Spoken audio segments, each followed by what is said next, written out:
The Children's Crusades were crusades. They took place in 1212 and they did involve children, and they may not have ended well.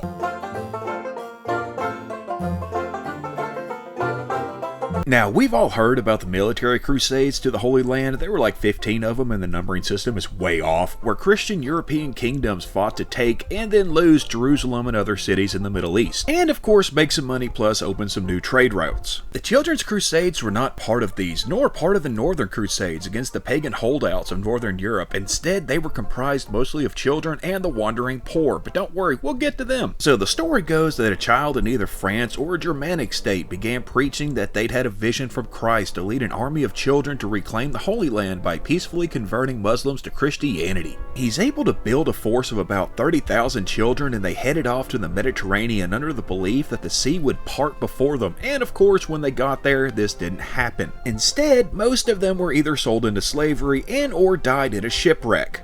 Not what I would call a modern fairy tale ending, but it's about the journey, not the destination, right? So that's the story, but the truth is a mixture of two separate children's crusades that were merged into one mecha children's crusade. Bet they wish they had that Zord. And the leaders of these crusades were Nicholas of Cologne and Stephen of Cloy. Nicholas was a shepherd in the Rhineland who began to travel around the Germanic states, claiming that he had been instructed to raise an army of children and reclaim the Holy Land through conversion rather than war. He gathered a decent-sized group that met up in Cologne, where everyone smells good, and from there they split into two groups to take different routes across the Alps. This didn't go what would be considered well.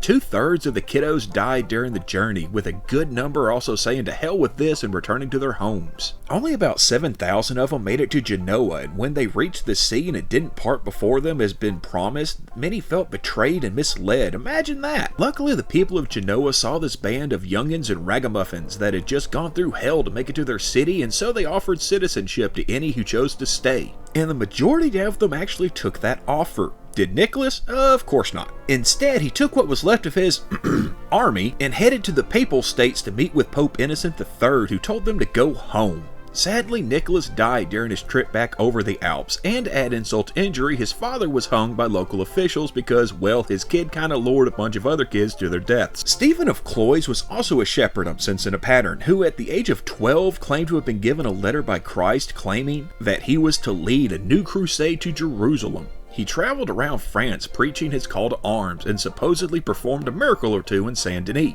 Not that one, yes that one. He amassed a following of about 30,000 people, that's where that number comes from, and a good chunk of them were children, but also quite a few were again part of the wandering poor. But what were the wandering poor? Well, pretty much exactly what it sounds like. They were roving bands of basically beggars that vagabonded their way around Europe. The wandering poor were a big part of other popular crusades, though for the most part, those crusades just broke down into the roving bands attacking people, especially if they were Jewish.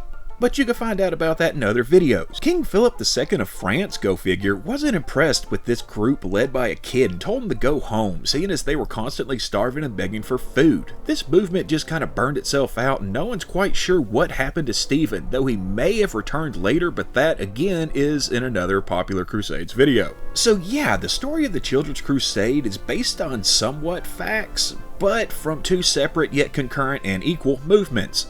Oh, and Nicholas leading so many kids off to their deaths? Yeah, a lot of people think that might be where the Pied Piper came from. The world may never know.